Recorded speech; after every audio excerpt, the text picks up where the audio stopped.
如何让一台60斤重的大铁板打动起来？我们现在呢，把它的动力电池拿过来，这个电池是模型专用的，价格在300块钱左右。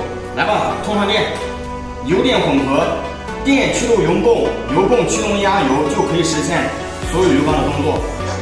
来吧，遥控器打开。首先，这一台推土机升级了最新版本的声阻。什么叫声阻？就是当车辆行驶起来，它会有一个仿真模拟发动机的音效。来吧，发动机 ，OK， 有感觉了，动起来。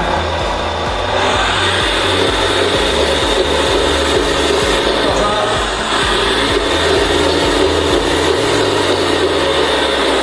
我们现在来为大家展示一下它的前车灯光。来个坦克掉头。